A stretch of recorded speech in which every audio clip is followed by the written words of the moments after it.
नमस्कार, मैं सुशील कुमार चौधरी।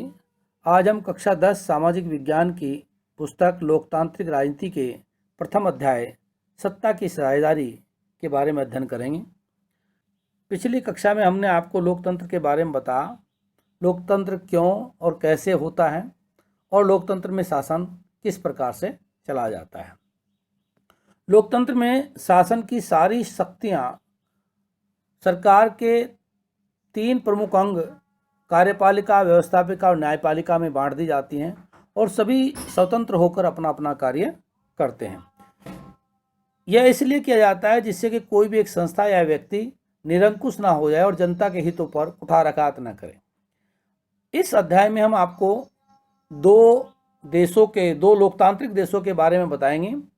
एक है बेल्जियम, जो यूरोप का एक छोटा सा देश है, और दूसरा देश है श्रीलंका, जो एशिया महाद्वीप में और भारत के दक्षिण में स्थित है।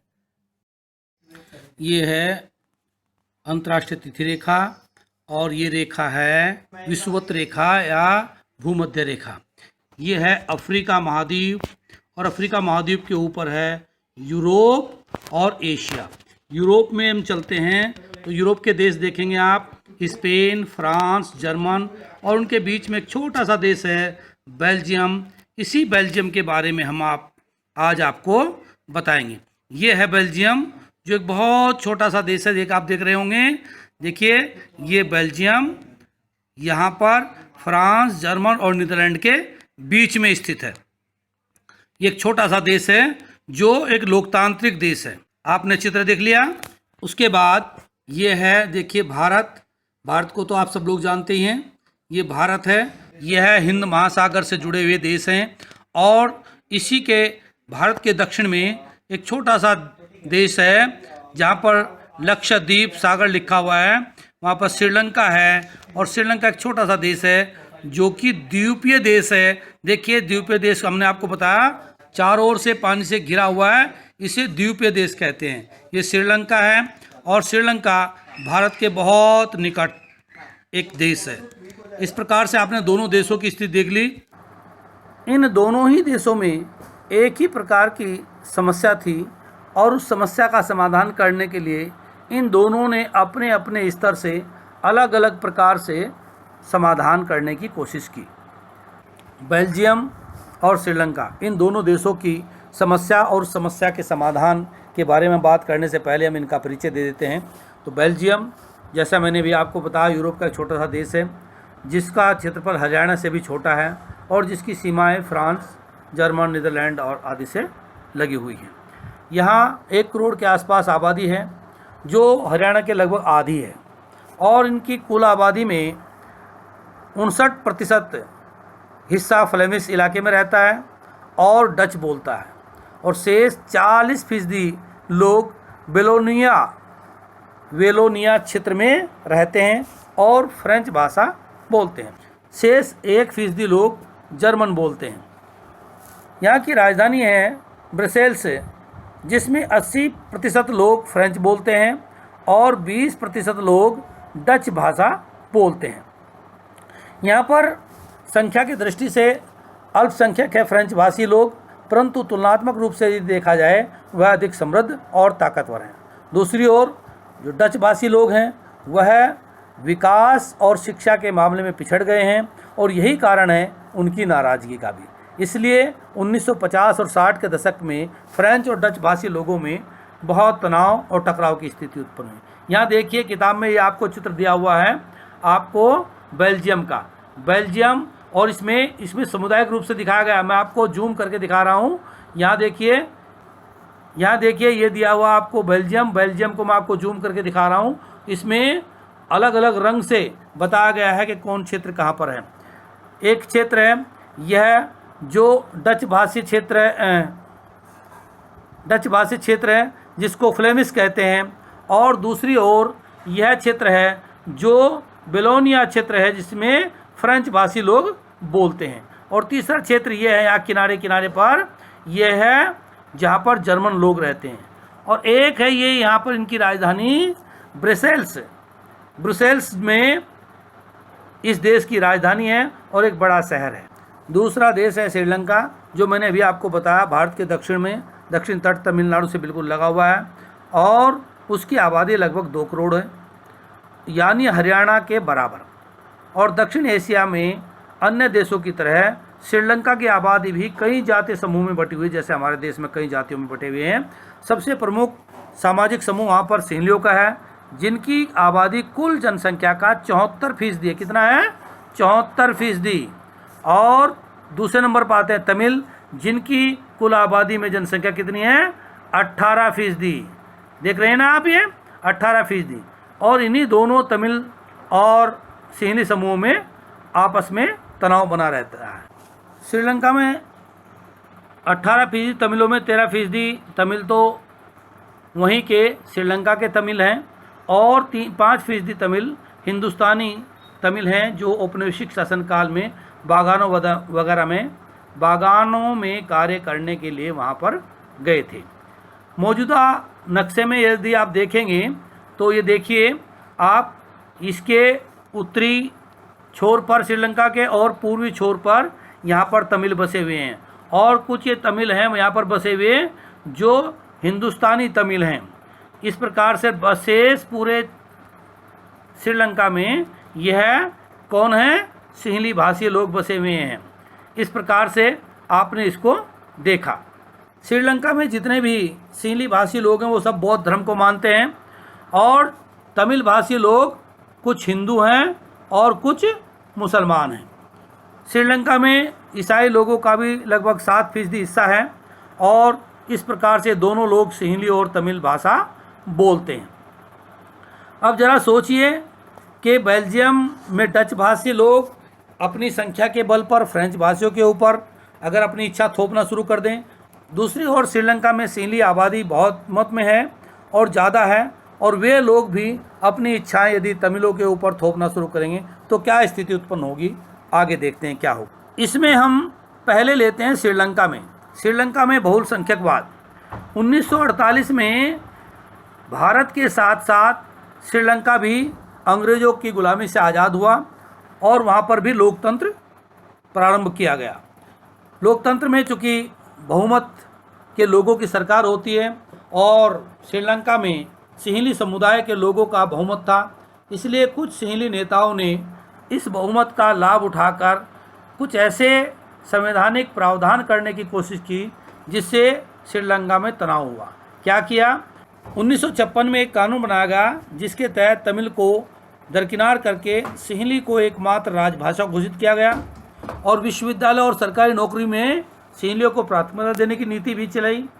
नई संविधान में यह प्रावधान भी किया गया कि सरकार बौद्ध धर्म को संरक्षण और बढ़ावा देगी। इस प्रकार से सिंहलियों का ही पूरा वर्चस्व करने की कोशिश की गई। इसी घटना से, इन्हीं फैसलों से श्रीलंका के तमिलों में नाराजगी आई, और वो शासन को लेकर उनमें बेगानापन बढ़ता चला गया। उन्हें लगा कि बौद्ध धर्मावलंबी सिंहलियों के नेतृत्व वाली सारी राजनीतिक पार्टियां उनकी भाषा और संस्कृति को लेकर असंवेदनशील हैं। उन्हें लगा कि संविधान और सरकार की नीतियां उन्हें समान राजनीतिक अधिकारों से वंचित कर रही है। नौकरियों और फायदे के अनेक कारणों में उनके साथ भेदभाव हो रहा है, और उनके हितों की अनदेखी की जा रही है। परिणाम यह हुआ कि तमिल और सिंहली समुदायों के संबंध बिगड़ने लग गए। श्रीलंकाई तमिलों ने अपनी राजनीतिक पार्टी बनाई, और तमिल को राजभाषा बनाने, क्षेत्रीय स्वायत्तता हासिल करने तथा शिक्षा और रोजगार में समान अवसरों की मांग को लेकर संघर्ष शुरू कर दिया गया। ये मांगें कई बार उठती रही। 1980 के दशक तक उत्तर पूर्वी श्रीलंका में स्वतंत्र तमिल इलम अर्थात तमिल सरकार बनाने की मांग को लेकर भी अनेक राजनीतिक संगठन बनाए गए, और उन्होंने मांग की। श्रीलंका में दो समुदायों के बीच पारस्परिक अविश्वास ने टकराव का रूप ले लिया, और यह टकराव गृह युद्ध में बदल गया। कैसे बदल गया? गृह युद्ध में बदल गया। परिणाम, दोनों पक्षों के हजारों लोग मारे गए, और अनेक परिवार अपने मुल्क से भागकर शरणार्थी बन गए। इससे भी कई गुना ज़्यादा लोगों की रोजी रोटी चौपट हुई। श्रीलंका का आर्थिक विकास, शिक्षा और स्वास्थ्य के साथ साथ मुल्क के सामाजिक और सांस्कृतिक तथा आर्थिक जीवन में काफ़ी परेशानियां पैदा हुई, और इस युद्ध का अंत हुआ 2009 में। अब यहाँ बात उठती है गृह युद्ध किसे कहते हैं। गृह युद्ध जब किसी देश की जनता दो धड़ों में बंटकर आपस में ही सशस्त्र युद्ध करने लगे और किसी एक समुदाय को सरकार का भी समर्थन मिलने लगे, तो ऐसे ही मारकाट या युद्ध की स्थिति को गृह युद्ध कहते हैं। बेल्जियम की समझदारी। बेल्जियम के नेताओं ने श्रीलंका से अलग रास्ता अपनाने का फैसला किया और उन्होंने क्षेत्रीय अंतरों और सांस्कृतिक विविधता को स्वीकार किया। उन्होंने मान लिया हमारे देश में कई संस्कृतियां हैं, विविधता है और उसको हमें साथ लेकर चलना है। तो उन्होंने क्या किया, 1970 से 1993 के बीच में उन्होंने संविधान में 4 संशोधन सिर्फ इस बात के लिए किए कि देश में रहने वाले किसी भी व्यक्ति को बेगानापन का एहसास न हो और सभी मिलजुल कर रहें। उन्होंने इसके लिए जो व्यवस्था की वह बहुत ही कल्पनाशील है तथा कोई और देश ऐसा नहीं कर पाया है जैसा बेल्जियम ने किया। इसकी मुख्य बातें निम्नलिखित हैं। पहला, संविधान में इस बात का प्रावधान किया गया कि केंद्र में एक सरकार होगी जिसमें डच और फ्रेंच भाषी मंत्रियों की संख्या बराबर 50-50 होगी और कुछ भी कानून तभी बन सकेगा जब दोनों भाषीय समूहों के सदस्यों का बहुमत उनके पक्ष में हो। इस प्रकार किसी एक समुदाय के लोग एक तरफा फैसला नहीं ले सकेंगे। दूसरा, केंद्र सरकार की अनेक शक्तियां देश के 2 इलाकों की क्षेत्रीय सरकार को सुपुर्द कर दी गई, यानी राज्य सरकारें केंद्र सरकार के अधीन नहीं रहेंगी। जिस प्रकार हमारे देश में राज्य सरकार होती हैं, उत्तराखंड की सरकार, उत्तर प्रदेश की सरकार और हरियाणा की सरकार, लेकिन वह केंद्रीय सरकार जिसे हम केंद्र की सरकार कहते हैं उसके अधीन होती हैं। लेकिन यहाँ पर इस प्रकार की बातें नहीं की, इन्होंने दोनों राज्यों की सरकारों को अधिक अधिकार दे दिए। तीसरा फैसला हुआ, ब्रुसेल्स में अलग सरकार है और उसमें दोनों समुदायों का समान प्रतिनिधित्व है। फ्रेंच भाषी लोगों ने ब्रुसेल्स में समान प्रतिनिधित्व के इस प्रस्ताव को स्वीकार इसलिए किया क्योंकि डच भाषी लोगों ने केंद्रीय सरकार में बराबर का प्रतिनिधित्व स्वीकार किया था। आप जानते हैं कि डच भाषी लोग ज़्यादा थे देश में और फ्रेंच भाषी लोग कम थे, लेकिन तब भी डच भाषी लोगों ने फ्रेंच भाषियों को बराबर का प्रतिनिधित्व केंद्र सरकार में दिया था। इसीलिए ब्रुसेल्स में जहां पर फ्रेंच भाषीय लोगों की संख्या 80% थी, उन्होंने भी उस 20% जनसंख्या डच भाषी लोगों को भी वहां बराबर का प्रतिनिधित्व दिया, जिससे कहीं पर भी कोई मनमुटाव न आए। और चौथा संशोधन किया कि केंद्र और राज्य सरकारों के अलावा यहाँ एक तीसरे स्तर की सरकार भी काम करती है, यानी सामुदायिक सरकार। इस सरकार का चुनाव कौन करता है? इस सरकार का चुनाव एक ही भाषा बोलने वाले लोग करते हैं। डच, फ्रेंच और जर्मन बोलने वाले समुदायों के लोग चाहे वे जहां भी रहें इस सामुदायिक सरकार को चुनते हैं। अर्थात अगर डच भाषीय सामुदायिक सरकार है तो उसे डच भाषा के लोग ही वोट देंगे, चाहे वह देश के किसी भी कोने में रहते हों। और अगर फ्रेंच भाषीय सामुदायिक सरकार है तो उसे फ्रेंच भाषीय लोग ही वोट देंगे, चाहे वह देश के किसी भी कोने में रहते हों। उसी प्रकार जर्मन के लिए। और इस सरकार का कार्य क्या है? इस सरकार को संस्कृति, शिक्षा, भाषा जैसे मामलों पर फैसले लेने का अधिकार दिया गया और इनका दूसरा कोई कार्य नहीं था। इस प्रकार से आप देखेंगे कि बेल्जियम का जो मॉडल है बहुत जटिल लगता है, क्योंकि निश्चित रूप से यह जटिल है भी, परंतु इस व्यवस्था के कारण वहाँ पर गृह युद्ध की स्थिति नहीं आई और बेल्जियम भाषा के आधार पर 2 टुकड़े नहीं हुए। जब अनेक यूरोपीय देशों के साथ मिलकर यूरोपीय संघ बना तो ये फैसला लिया गया कि बेल्जियम को उसका मुख्यालय चुना जाए। यह आप देख रहे होंगे कि बेल्जियम में किस प्रकार से सरकार आ रही है, लेकिन हमारे यहाँ भी इसी प्रकार की व्यवस्थाएं तो हैं। हमारे यहाँ केंद्र की सरकार है, राज्य की सरकार है और स्थानीय सरकार है, और संविधान के द्वारा हमारी इन सरकारों के अधिकारों को अलग अलग बांट दिया गया है। इसको हम कहते हैं सूची। तो 3 सूची हमारे देश में बनी है। एक है संघीय सूची, जिसे केंद्रीय सूची भी कहते हैं कुछ लोग, दूसरी है राज्य सूची और तीसरी है समवर्ती सूची।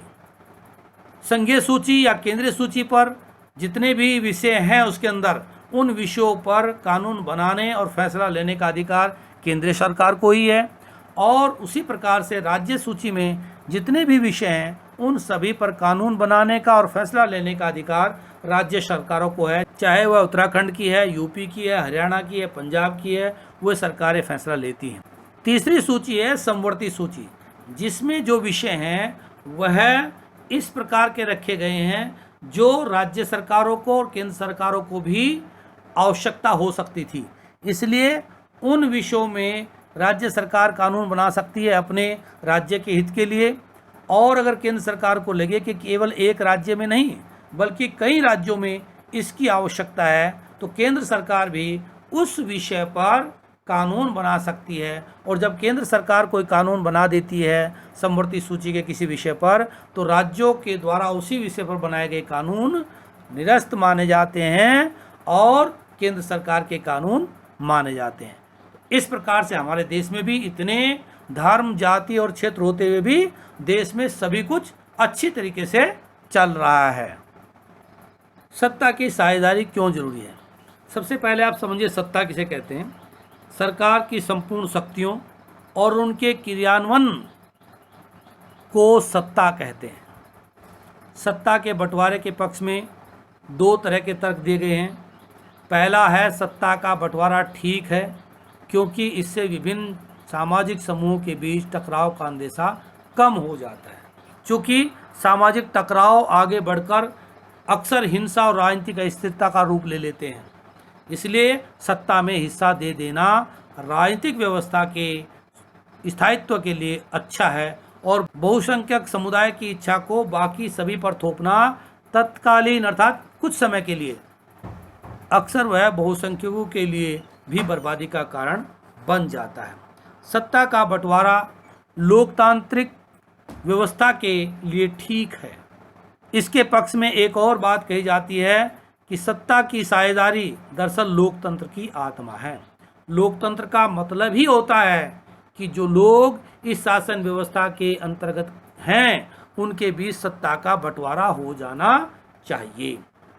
इस अध्याय के कुछ महत्वपूर्ण बिंदु, जैसे गृहयुद्ध किसे कहते हैं, लोकतंत्र किसे कहते हैं, शक्तियों का विभाजन कौन कौन सी सूचियों में भारत में किया गया है, श्रीलंका को ब्रिटेन से स्वतंत्रता कब प्राप्त हुई, बेल्जियम में सबसे अधिक कौन सी भाषा बोलने वाले लोग रहते थे, श्रीलंका में सबसे अधिक किस भाषा को बोलने वाले लोग रहते थे, बहुसंख्यकवाद से क्या अभिप्राय है, श्रीलंका में पाए जाने वाले प्रमुख धर्मों के नाम कौन कौन से थे, बेल्जियम में भाषीय आधार पर कितने समूह हैं, वैध सरकार का क्या अर्थ है, श्रीलंका में तमिलों की क्या मांग थी।